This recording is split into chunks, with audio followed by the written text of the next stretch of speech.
Hello, नमस्कार प्यारे साथियों, कैसे हो आप सब? आप सभी का स्वागत है आपके अपने यूट्यूब चैनल टॉपर्स गुरु पर, जो आपको प्रोवाइड करवाता है बिल्कुल फ्री एजुकेशन। तो जैसे कि आप सभी को पता है, आपके एग्ज़ाम बहुत जल्द होने वाले हैं। 27 तारीख से आपके एग्ज़ाम शुरू है और उसी के लिए हमने एक सीरीज़ शुरू की हुई है, मैथ के प्रैक्टिस सेट को सोल्व करने की सीरीज़। तो उसी कड़ी में आज हम लेकर आए हैं प्रैक्टिस नंबर 4। अब तक हमने जो प्रैक्टिस सेट की है वो उसमें स्टैंडर्ड मैथ के प्रैक्टिस सेट थे। तो आज का जो प्रैक्टिस सेट है वो है बेसिक मैथ के लिए। जैसे कि आप सभी को पता है, अब की बार हरियाणा बोर्ड ने 2 मैथ को इंट्रोड्यूस किया है। स्टैंडर्ड मैथ को अलग कर दिया है, बेसिक मैथ को अलग कर दिया है। तो हमने स्टैंडर्ड मैथ का प्रैक्टिस सेट देख लिए है और अब हम देखते हैं बेसिक में कैसे क्वेश्चन आ सकते हैं। तो ये ऑफिशियल प्रैक्टिस सेट है, तो आप इसको इग्नोर नहीं कर सकते। बोर्ड की साइट पर है, तो इसका मतलब है क्वेश्चन कुछ ऐसे ही आएंगे। तो शुरू करते हैं बिना टाइम वेस्ट किए। हम इसमें करेंगे सेक्शन ए, जिसमें एक एक नंबर के क्वेश्चन शामिल है। तो आइए शुरू करते हैं सेक्शन ए, जिसमें पहला क्वेश्चन है हमारे पास ये वाला। तो देखिए, पहला क्वेश्चन है हमारे पास, यदि दो धनात्मक पूर्णांक p और q,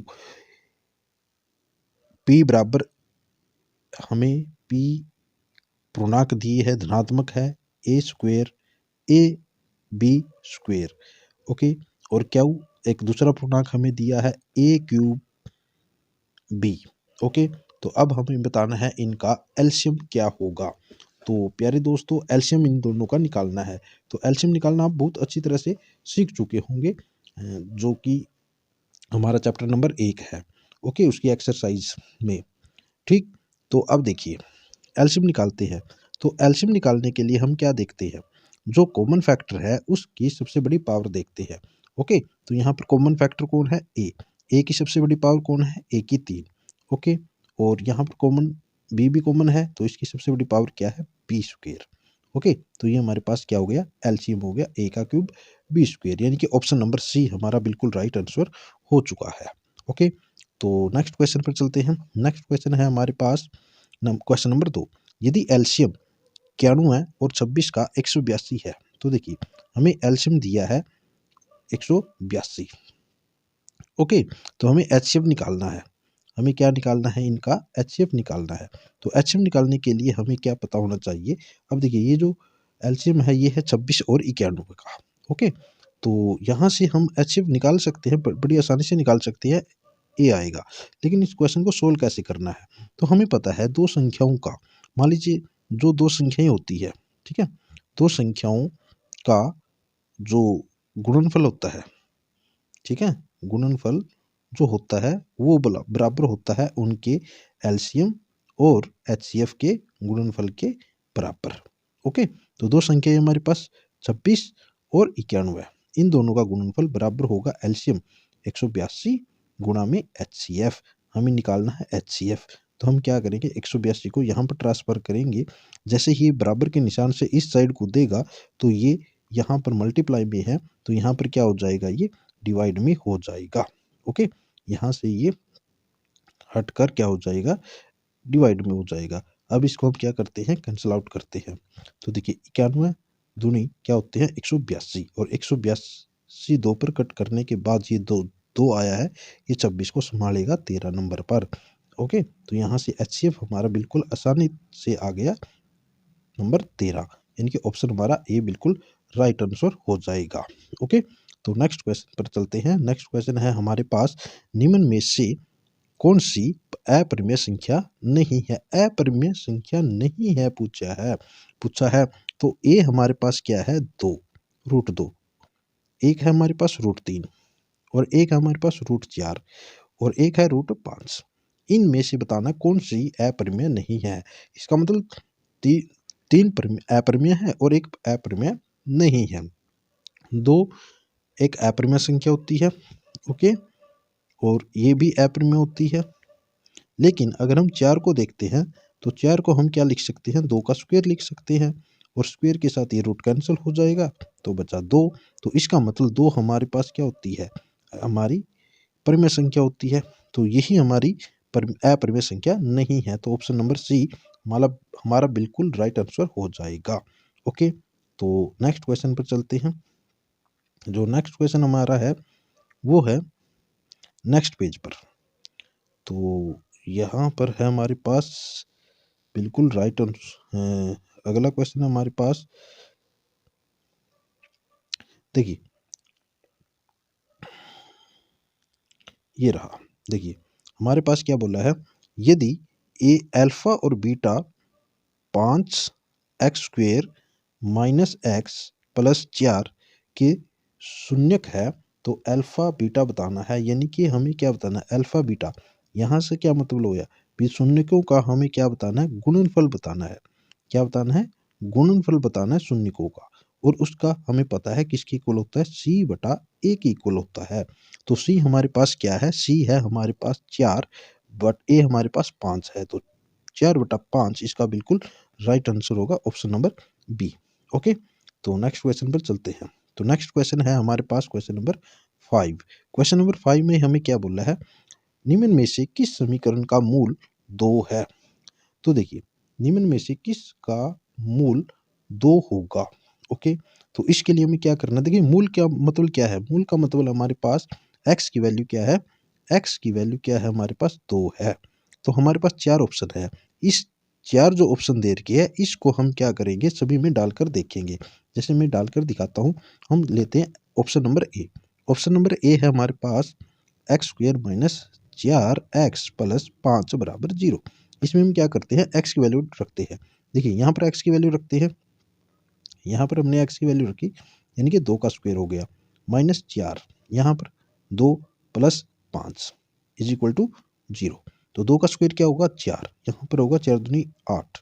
ओके, प्लस 5। तो देखिए क्या होगा, तो यहाँ पर क्या होगा, 4 और 5 9, 9 में से 8 जाएगा तो 1, जो कि not equal to 0।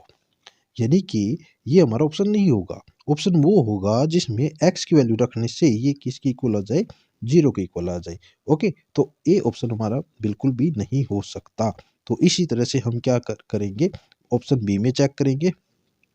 Option B में चेक करेंगे x बराबर 2। ठीक है, बी भी हमारा आंसर नहीं होगा। सी में देखते हैं, सी हमारे पास क्या होगा, 2, x की जगह हमने 2 रखा माइनस 7, एक्स की जगह हमने 2 रखा प्लस 6। ओके, तो ये 2 का स्क्वायर 4, 4 दूनी 8 होता है माइनस 7 दूनी 14 प्लस 6। ओके, 8 और 6 कितने होते हैं, 14, और ये माइनस 14। तो किसकी इक्वल आ गया, 0 के इक्वल आ गया। तो मतलब यही हमारा राइट आंसर है, ऑप्शन नंबर सी हमारा बिल्कुल सही आंसर है क्वेश्चन नंबर 5 का। ओके, तो देखिए नेक्स्ट क्वेश्चन पे चलते हैं। नेक्स्ट क्वेश्चन है हमारे उस एपी का 18वां पद निकालिए। हमें क्या निकालना है, 18वां पद निकालना है। ओके, जिसका पहले दो पद 6 माइनस 6, पहला पद माइनस 6, दूसरा पद 1। ओके, तो यहाँ से डी क्या आएगा हमारे पास, डी की वैल्यू निकालिए, 1 माइनस माइनस 6। ओके, तो ये हो जाएगा 1 माइनस माइनस प्लस और 6 किसके इक्वल हो जाएगा, हमारे पास ये हो जाएगा इक्वल 7 के। ओके, तो हमारे पास क्या हो गया, 7 के इक्वल आ गया। ओके, तो 7 के इक्वल आ गया हमारे पास। तो उसके बाद हमें 18 की निकालनी है। तो ये किसके इक्वल होता है, ए प्लस 17 डी के। ओके, तो ए की वैल्यू हमारे पास है -6 प्लस 17 और डी की वैल्यू आई है हमारे पास 7। तो -6, 17 सत्ते कितने होते हैं, 119।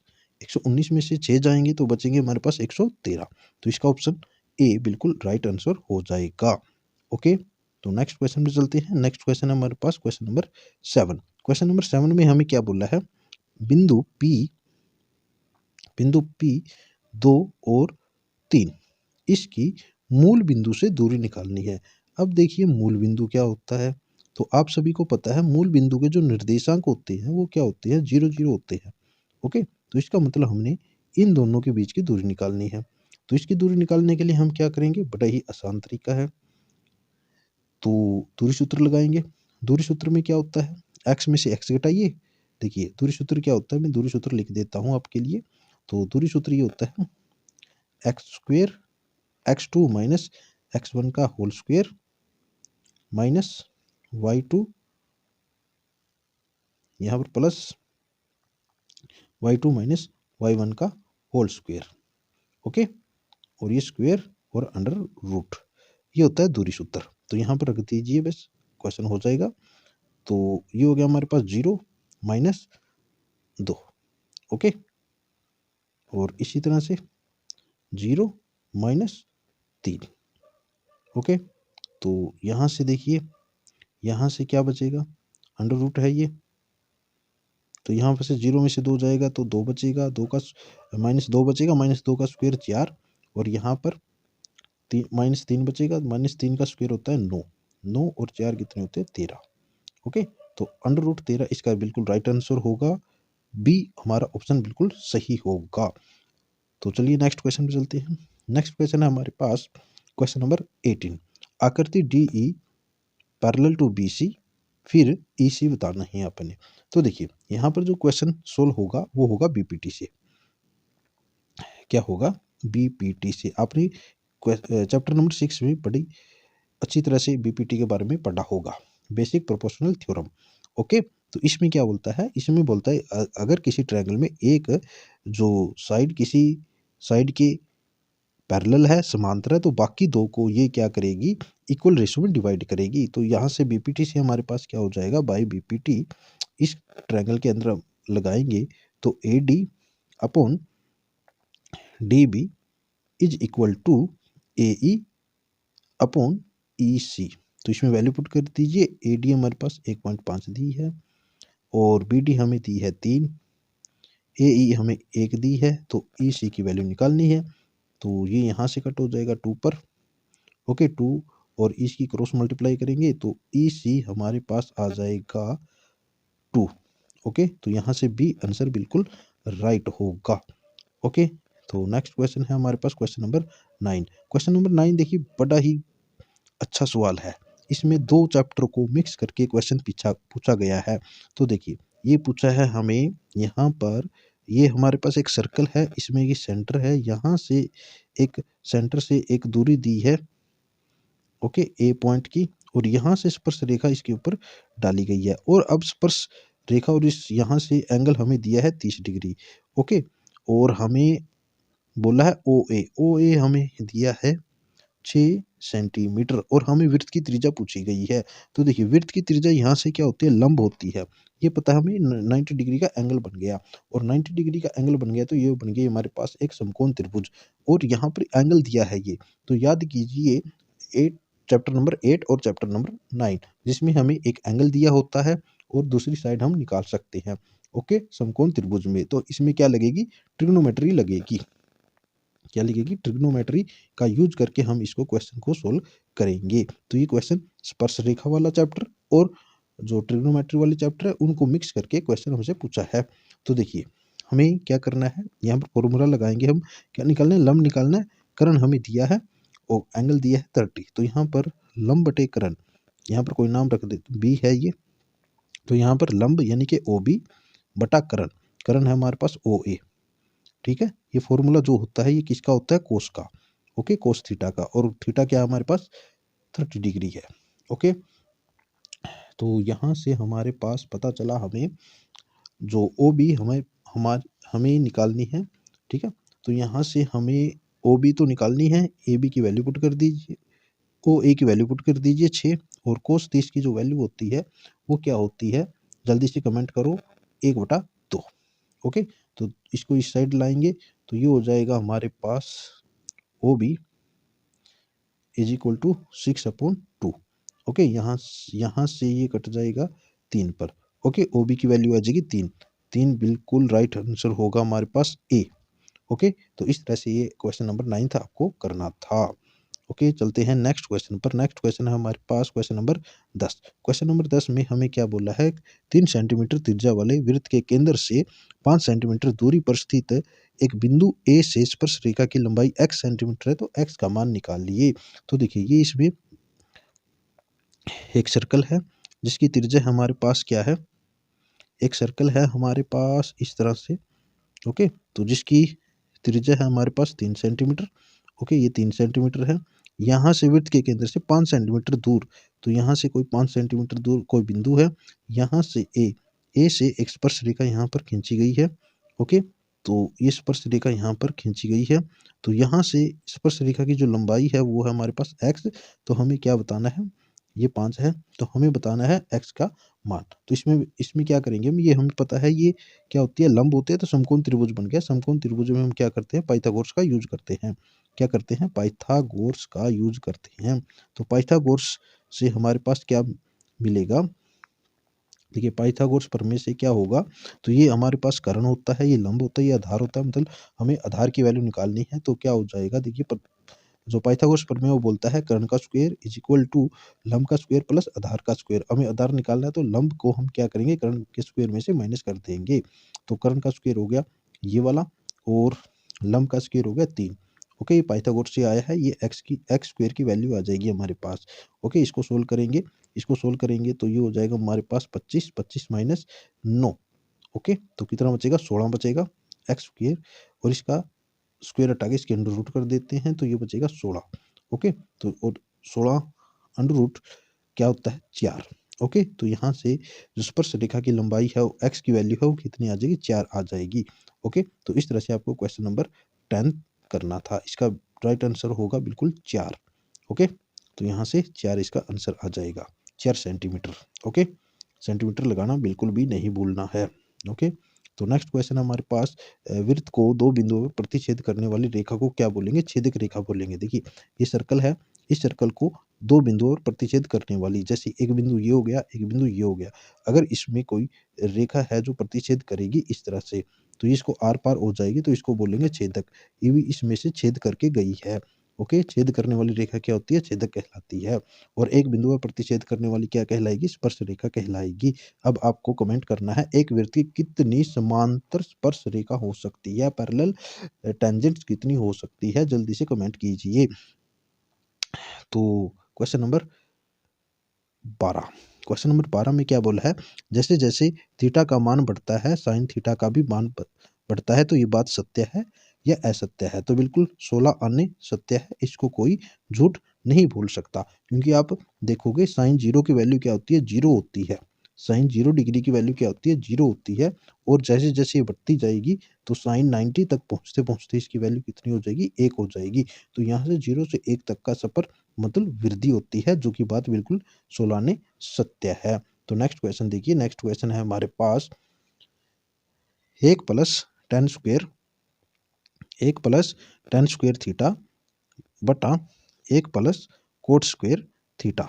तो इसको कैसे सोल्व करना है और इसका आंसर क्या आएगा, वैसे तो इसका आंसर क्या आएगा, डी इसका बिल्कुल राइट आंसर होगा, टेन स्क्वेयर। तो देखिए करते कैसे हैं, 1 प्लस टेन स्क्वेयर ये हमारे पास फॉर्मूला होता है जो कि किसके इक्वल होता है, सीकेंट स्क्वेयर के इक्वल होता है, ओके। और नीचे 1 प्लस कोट स्क्वेयर है, ये होता है कोसिकेंट के इक्वल, कोसिकेंट स्क्वेयर थीटा के इक्वल, ओके। अब जो सीकेंट होता है वो किसका रेसिप्रोकल होता है, वो होता है हमारे पास, वो रेसिप्रोकल होता है कोस का, ओके। तो ऊपर हो गया हमारे पास 1 बटा कोस स्क्वेयर थीटा और नीचे हो गया 1 बटा साइन स्क्वेयर थीटा। तो इसको हम जैसे ही इसको उल्टा करेंगे तो ये हो जाएगा साइन स्क्वेयर थीटा बटा कोस स्क्वेयर थीटा, और साइन बटा कोस क्या होता है, टेन स्क्वेयर थीटा, ओके। तो ये वैल्यू हो जाएगी हमारे पास टेन स्क्वेयर थीटा, ओके। तो नेक्स्ट क्वेश्चन पर चलते हैं, नेक्स्ट क्वेश्चन है हमारे पास क्वेश्चन नंबर 14। क्वेश्चन नंबर 14 में बोला है यदि साइन थीटा माइनस, देखिए हमें दिया है sine theta minus cos theta is equal to 0, तो थीटा का मान हमें बताना है। तो एक बात याद रखिए, ये जो क्वेश्चन है ये बिल्कुल टेबल के ऊपर आधारित है, ट्रिग्नोमेट्री जो टेबल है 8वें चैप्टर में, अगर उसकी वैल्यू आपको याद है तो क्वेश्चन को आप एक झटके में बोल दोगे तो ये 45 डिग्री आएगा। क्यों आएगा, क्योंकि 45 डिग्री पर दोनों की वैल्यू इक्वल होती है। अगर हम रखते हैं sine 45 degree minus cos 45 degree, तो ये 0 आएगा। क्यों आएगा? क्योंकि दोनों की वैल्यू सेम होती है। इसकी वैल्यू भी तो 1/√, होती है और इसकी वैल्यू भी यही होती है, तो इसमें से जाएगा तो 0 बचेगा। तो आपका राइट आंसर होगा 45 डिग्री। ओके, नेक्स्ट क्वेश्चन अब हमारा क्वेश्चन नंबर 15। क्वेश्चन नंबर 15 में हमें क्या बोला है? 12 मीटर ऊंचे टावर के शीर्ष से जमीन पर एक बिंदु से अवनमन कोण 30 डिग्री है, तो टावर की शीर्ष से बिंदु की दूरी बतानी है। यानी कि इसमें क्या बताना है? देखो, कर्ण बताना है। ये एक टावर है। ओके, इस टावर से ऊपर से एक उन्नयन कोण हमारे पास ये गया है, अवनमन कोण गया है यहाँ, ये 30 डिग्री का है। ओके, तो जो उन्नयन कोण बनेगा वही हमारे पास क्या बनेगा? अवनमन कोण। अब जो अवनमन है वही उन्नयन बनेगा। तो ऊपर 30 है तो नीचे भी 30 बनेगा। तो मान लीजिए ये ए है, ये बी है, ये सी है। ओके, और ये टावर कितना है? 12 मीटर ऊंचा है। तो हमें इस बिंदु की शीर्ष से ये दूरी बतानी है, यानी कि इसमें कर्ण बताना है, लंब हमें दिया है। तो यहाँ पर वही फॉर्मूला लग जाएगा, लंब बटे कर्ण। ओके, लंब बटे कर्ण, लंब बटे कर्ण जो कि होता है साइन थीटा का। ओके, लंब इसमें ए बी है, ए बी की वैल्यू इसमें 12 दी है, ए सी की वैल्यू हमें निकालनी है, और साइन थीटा, थीटा कितनी होगी? 30। तो साइन 30 की वैल्यू कितनी होगी हमारे पास? जल्दी से कमेंट कीजिए। साइन 30 की वैल्यू होती है 1/2। क्रॉस मल्टीप्लाई करेंगे तो ए सी की वैल्यू आ जाएगी हमारे पास 24 सेंटीमीटर। ओके, तो बिल्कुल राइट आंसर होगा आपका बी। ओके, तो नेक्स्ट क्वेश्चन पे चलते हैं। नेक्स्ट क्वेश्चन हमें दिया है क्वेश्चन नंबर 16। 6 सेंटीमीटर त्रिज्या वाले वृत्त के एक तिर्यकघन का क्षेत्रफल यदि तिर्यकघन का कोण थीटा है। तो देखिए यहाँ पर आर हमें दी है 6 सेंटीमीटर और थीटा हमें दी है 60 डिग्री। ओके, तो अब हमें निकालना है त्रिज्यखंड का क्षेत्रफल। सॉरी, तो त्रिज्यखंड का क्षेत्रफल होता है थीटा बटा 360 पाई आर स्क्वेयर। तो थीटा हमारे पास 60 है बटा 360, पाई की वैल्यू होती है 22/7, आर स्क्वेयर यानी कि 6 का स्क्वेयर होता है 36। ओके, तो यहाँ से ये कट जाएगा, ये कट जाएगा 6 पे, 6 के साथ ये कट जाएगा, तो 22 6 कितने होते हैं? 132, 132/7 सेंटीमीटर स्क्वेयर इसका आंसर होगा। ओके, तो नेक्स्ट क्वेश्चन है हमारे पास क्वेश्चन नंबर 17। क्वेश्चन नंबर 17 में हमें क्या बोला है? 17 में हमें बोला है 21 सेंटीमीटर त्रिज्या वाले वृत्त में एक चाप केंद्र पर 60 डिग्री का कोण बनाती है, चाप की लंबाई बतानी है। तो इसमें चाप की लंबाई बतानी है। देखिए, जो चाप की लंबाई होती है, चाप की लंबाई वो होती है थीटा बटा 360, थीटा बटा 360 2 पाई आर। ओके, तो इसमें इनकी वैल्यू पुट कीजिए, आंसर आ जाएगा।